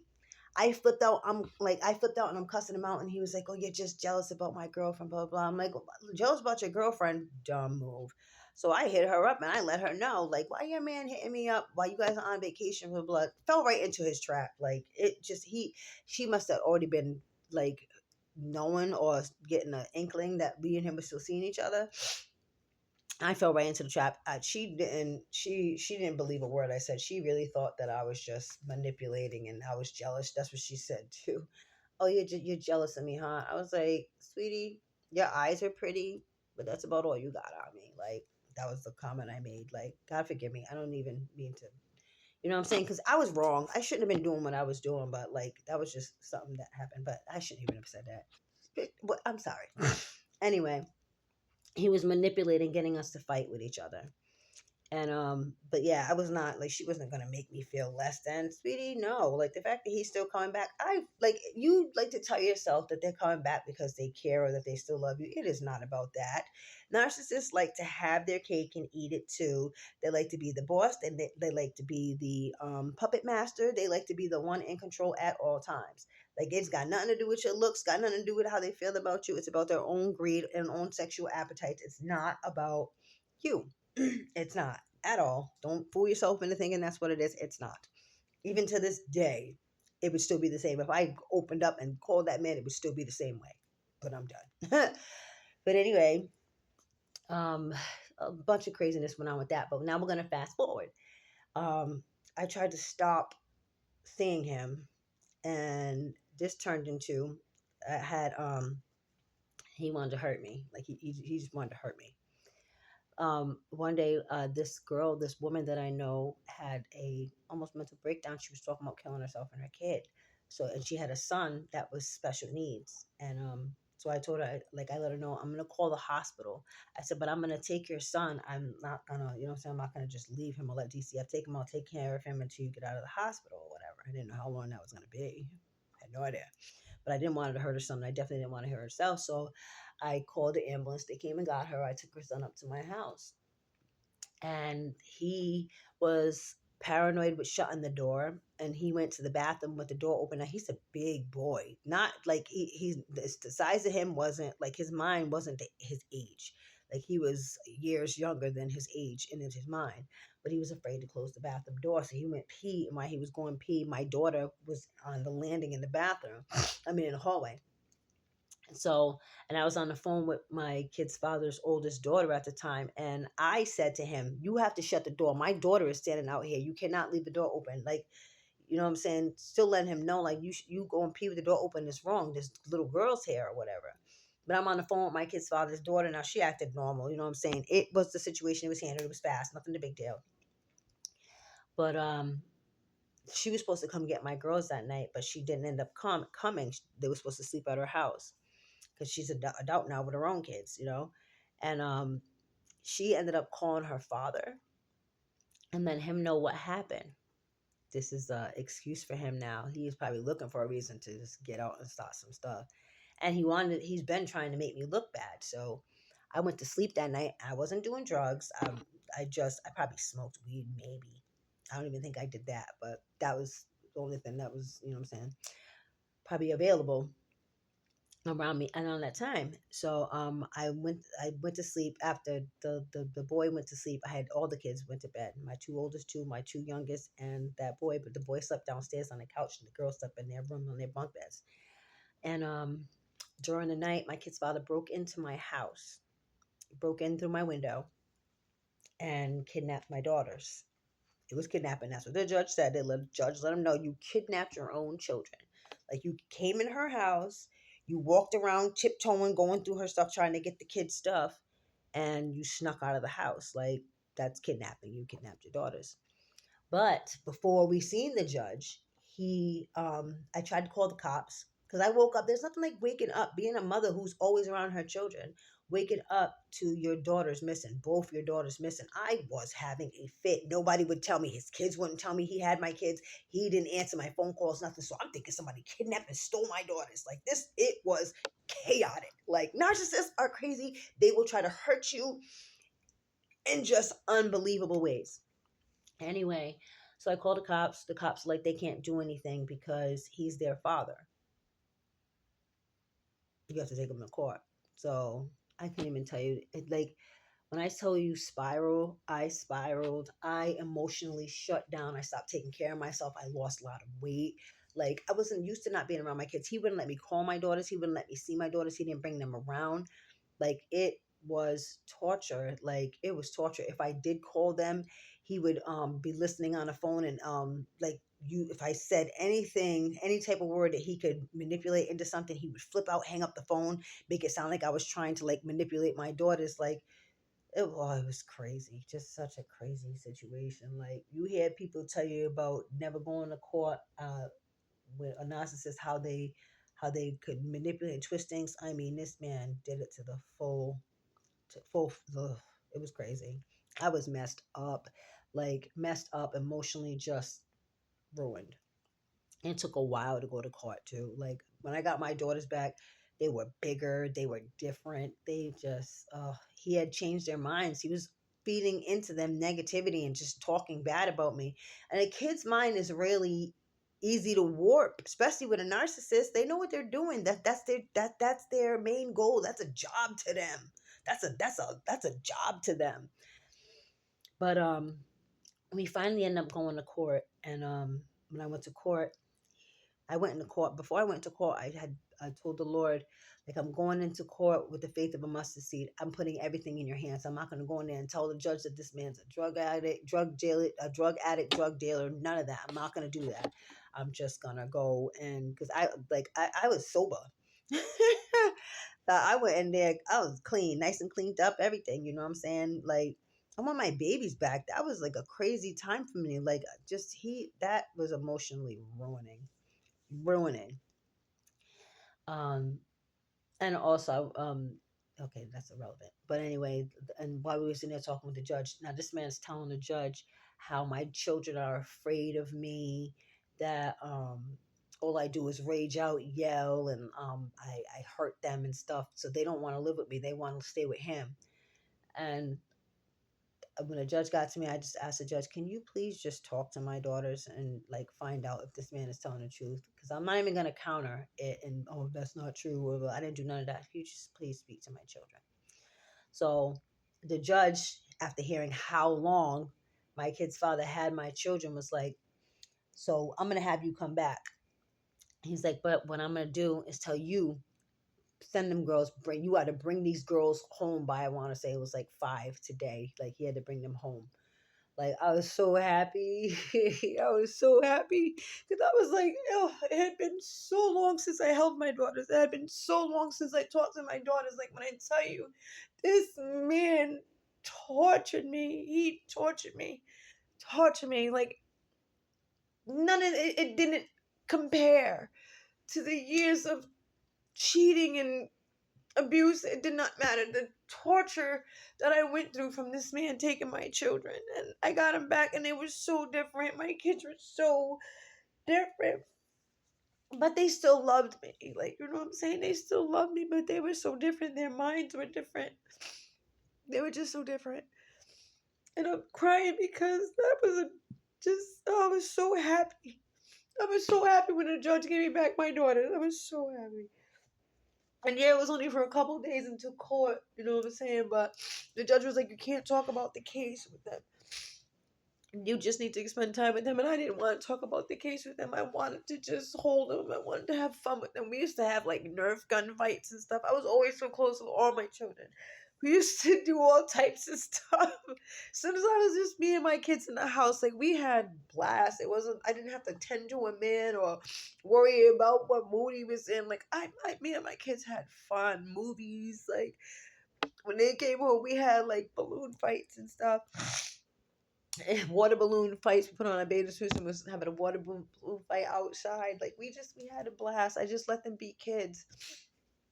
And we went back to court, and the judge asked the girls, like, who would you want to be with? And the girls was like, we want to go home with our mom. We don't mind visiting our dad, but we want to go home with our mom. Like my kids still love me. I didn't harm them. Like, you know what I'm saying? I was always a hands-on mom. Besides when I tried to go out and show him that I could do what he was doing, my kids were everything, all of them. I was always trying to be close with all my kids. I wasn't perfect. Like hands down, I'm not perfect. Like I'm telling you my flaws. But anyways, the judge gave me pretty much full custody, but he could take the kids every other holiday and every other weekend. And somehow he was able to get back into my bed. We started doing the same thing we were doing again with the manipulation and him trying to start like trouble and me getting us to fight with me and his girlfriend and fighting and stuff. I don't need to tell that part, but I showed him. But he ended up breaking up with that girl not before meeting the last girl that he's with now. And um I don't know. I don't know how he was able to manipulate me into doing things that I wasn't into. Like, but I mean, obviously I do because there was stuff I needed to get done, and it was like it's his way or no way, and I needed his help. So to me, it was just a small feat, you know what I'm saying? But literally, it was tearing me down. Like it was tearing me down, chipping away from who I was and the morals and the standards and stuff that I had. Like literally he was stripping me of who I was, the decisions I was making, like just crazy. But instead of going into all the middle of that, let me so yeah, we ended up starting to like mess around again. Like how I forgave him and whatever, and I tried to stay cordial. He would come and like bring gifts for them on their birthdays and stuff, all with the agenda of sleeping with me or whatever. And you know what I'm saying, just whatever. Nothing. He didn't do anything without wanting. It was always about that. But I had met my kingdom spouse. Not met him. I had already met him years before. But like I had never had anybody that made me not want to be. Should I be talking about this, Lord? I think I should. I had never met anybody that would make me want to not care what my kid's father thought. Like, you know what I'm saying? And my kingdom spouse just did that for me. Like, I really wanted to be around him, and I didn't care when it came to my kid's father. You know what I'm saying? There's just the first guy that ever really made me not worry about the consequences that when it came to my kid's father. For a little while anyway. But this is around the time where I started hearing the Lord. Like once my kingdom spouse came into the picture, things changed. Like it still was chaotic for a little while and stuff, but things changed. My kid's father, where am I trying to go with this? I want to end this because I'm deep in this now. I don't want to like keep going. There's so much I could tell, but I don't want it to be more about the story than the it was about the abuse. But I want to get to the point like what is this? Please help me. Give me a moment. Anyway, so we're gonna move on and end this because it's deep in, and I think I've made my point. But I started to change. I started to change. I started to want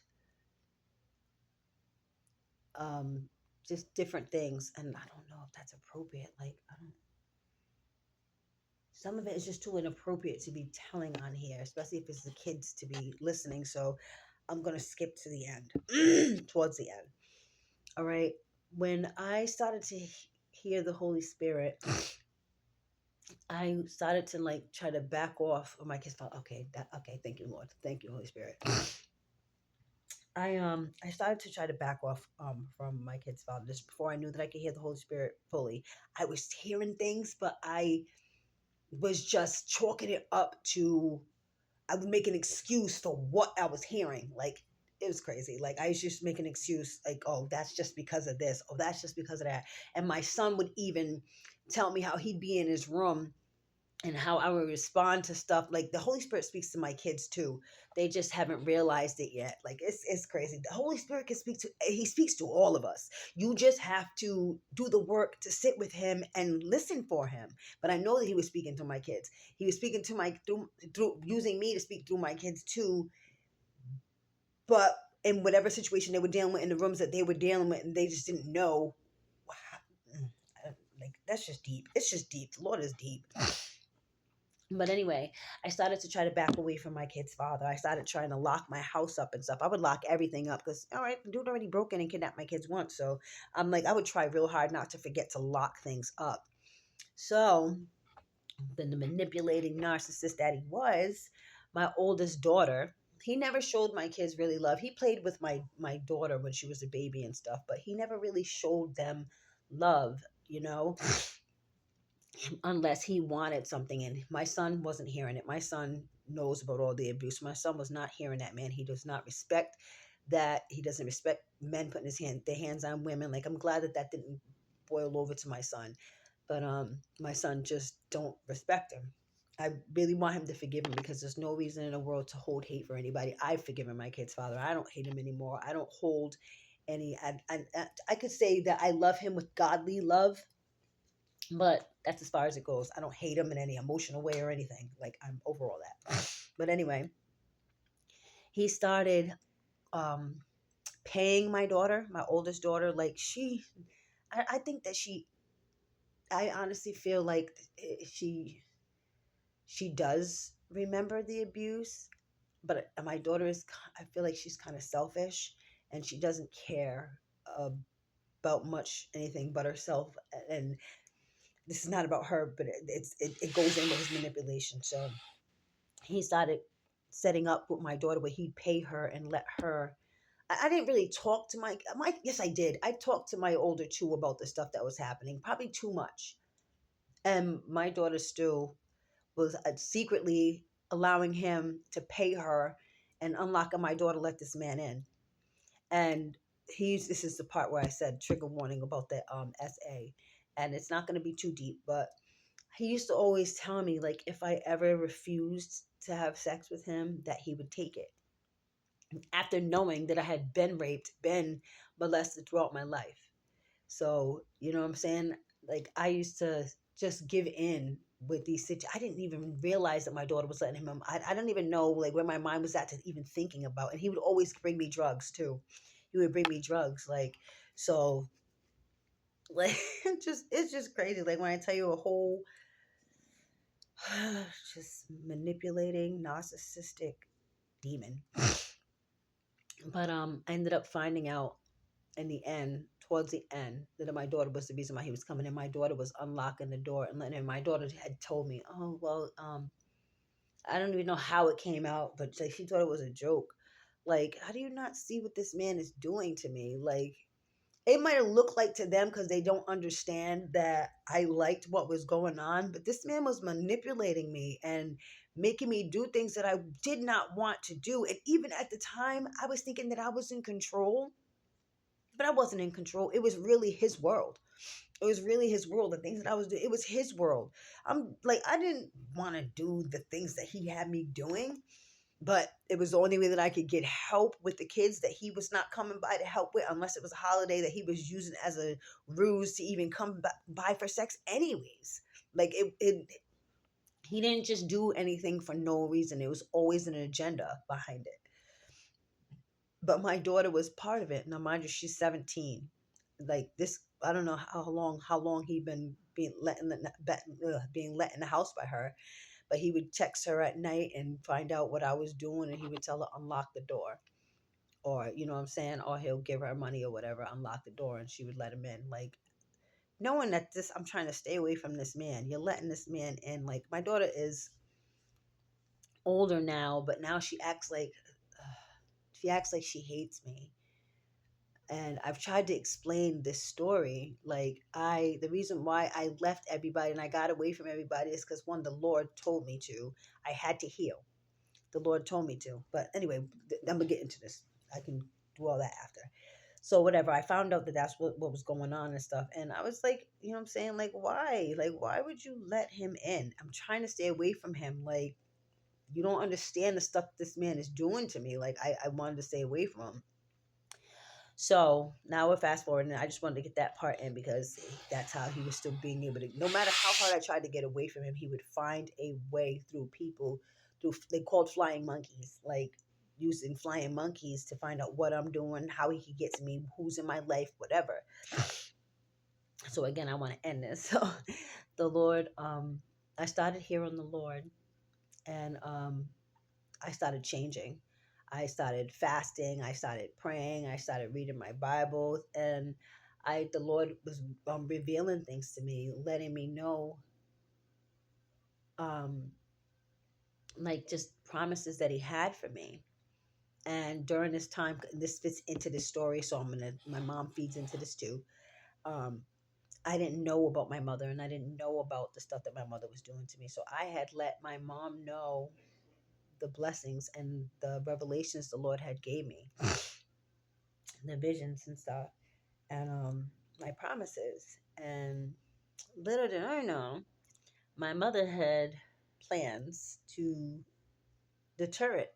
I was supposed to get money and everything, and my mom did witchcraft to keep us from getting our money, but it's not going to last.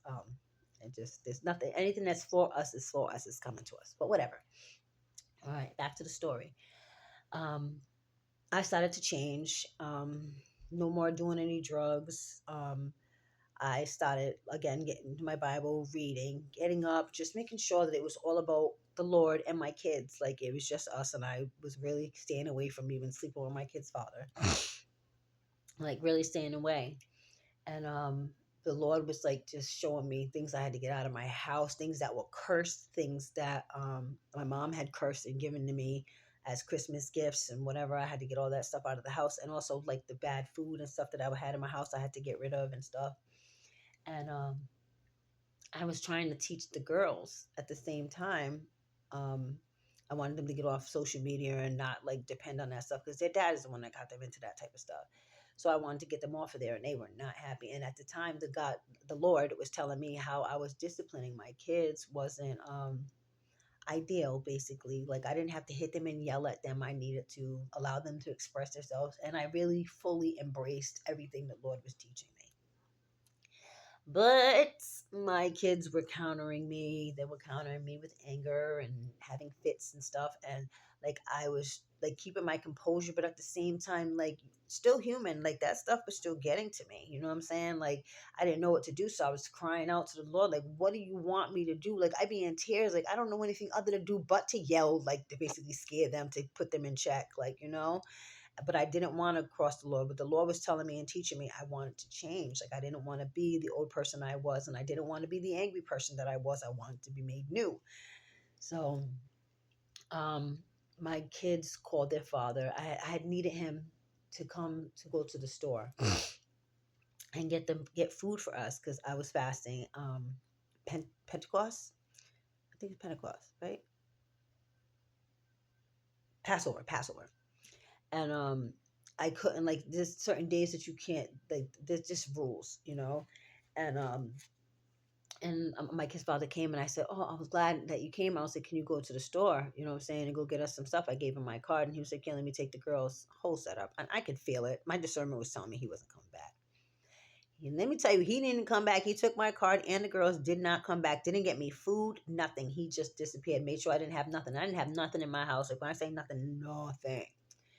So I ended up having to cancel my card and my food stamp card. I ended up had to cancel it and ordering a new one. He showed up at my door. He was like, "Oh, you got a new card?" I was like, "Yep." He's like, "Give it to me." Like, absolutely not. I don't know who you think you are, but you better go get your own food stamps. Like, you took my daughter's like, go get your own food stamps. Now, mind you, throughout this time, the Lord kept telling me that I needed to get rid of him. You need to get rid of him. It's time to get rid of him. I couldn't have my kingdom spouse with my kid's father in my life. Like, you can't have both because obviously my kid's father, he was good at manipulating me. I was always falling into his traps. Like he could just, his witchcraft was, is his tongue, you know what I'm saying? And he just was always able to manipulate me. And sex witchcraft, and it's still like that. That's all a real thing. Look it up if you got to. It's all a real thing.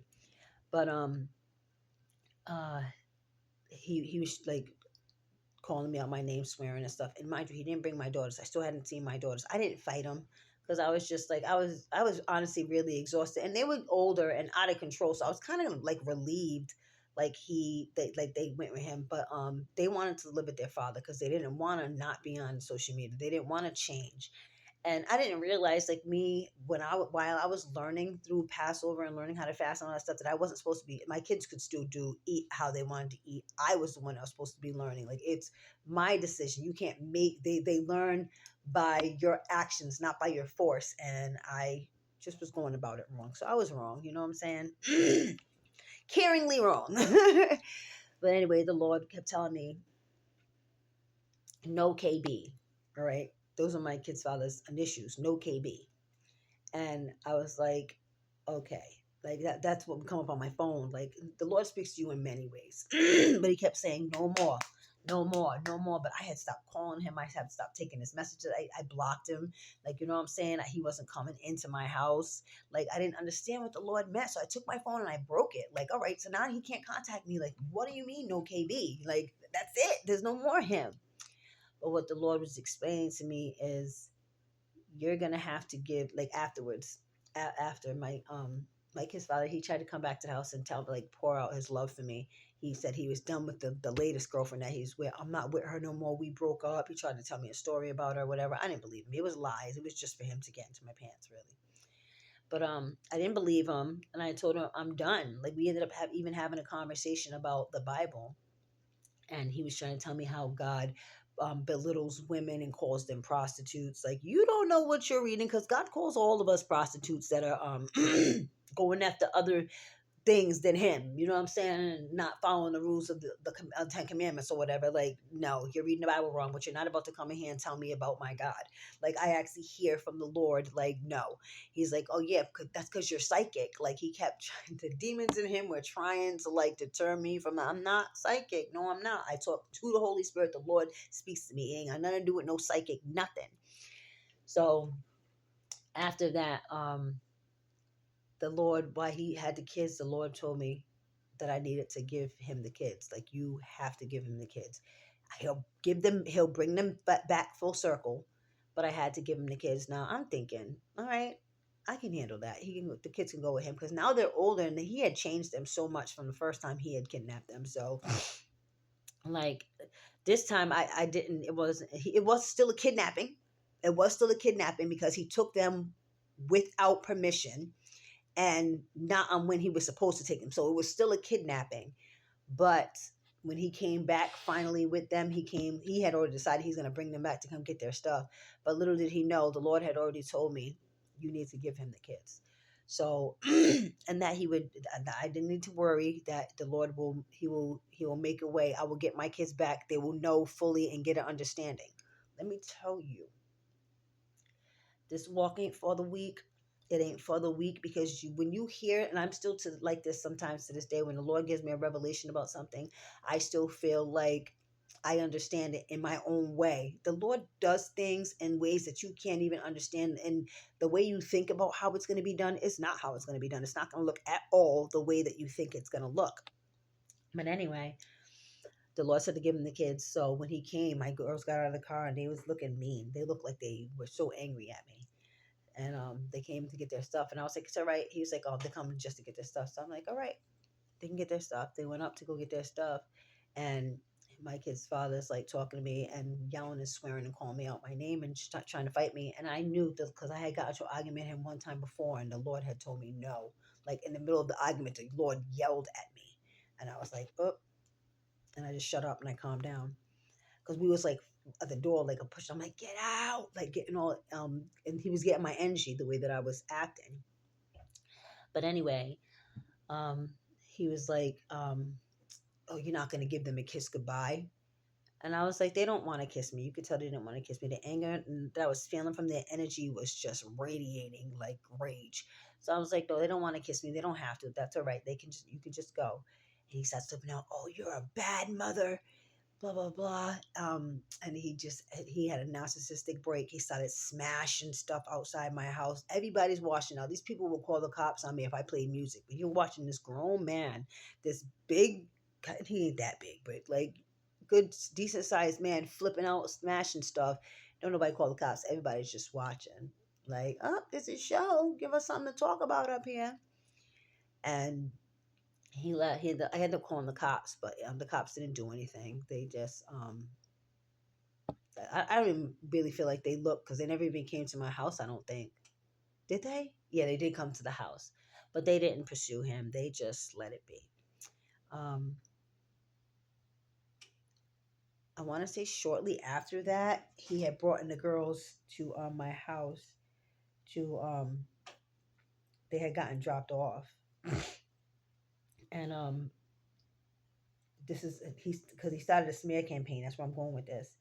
He brought the girls got dropped off by my daughter, one of my daughter's friends. My older daughter didn't want to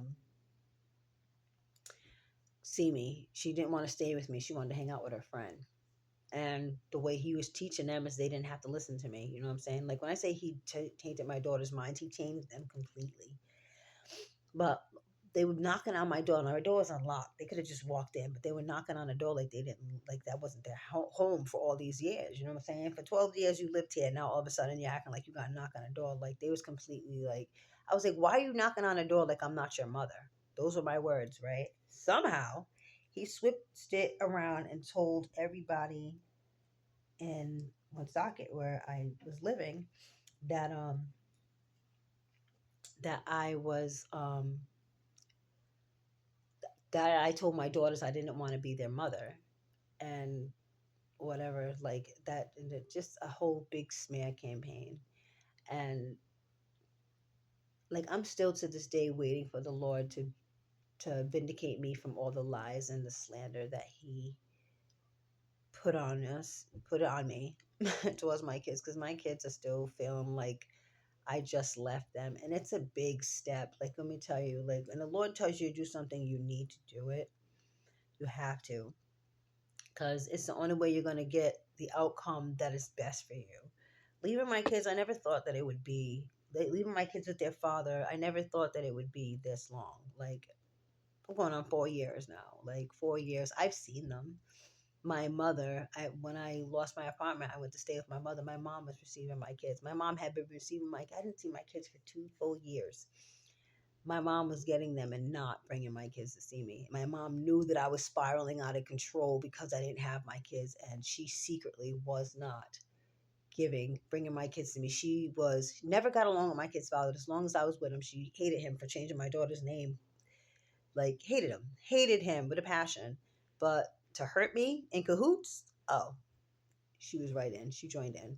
The Lord had me staying with her, and I knew all these things even when I was staying with her. But the Lord told me to not say anything and to forgive. I learned a lot of things while I was staying there, and I had to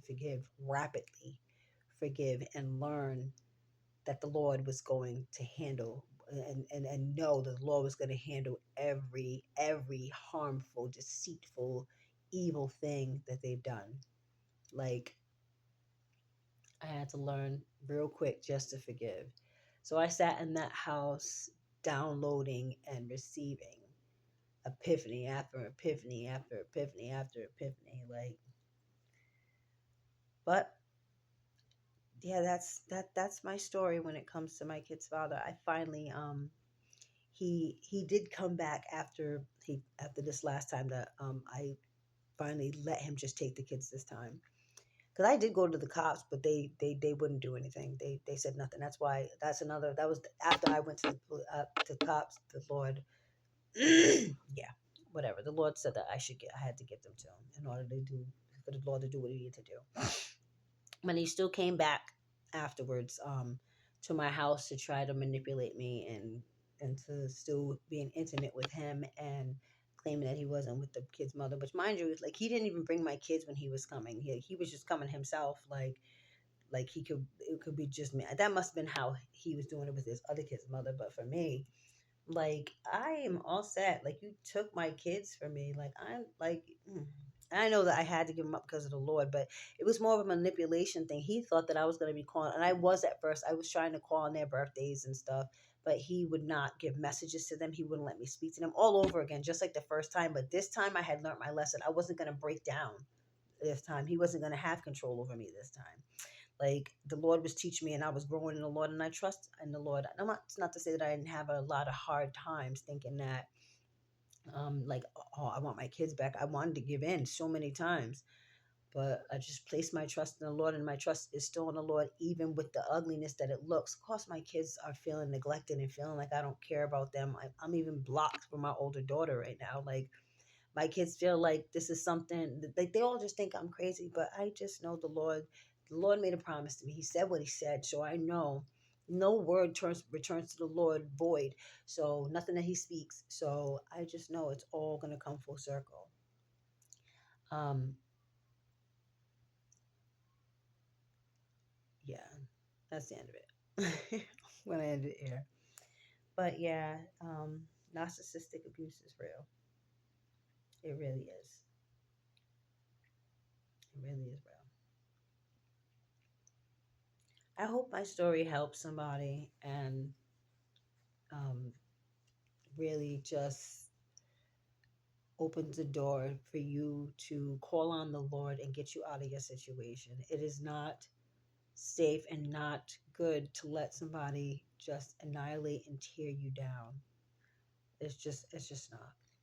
But this is almost 2 hours long, a half an hour long, and then even the first one I did. But I think I got out everything I wanted to get out. And I'll touch up if the Lord has me touch up, but this is the final product. God bless, and I hope this helps the person that needs to hear it.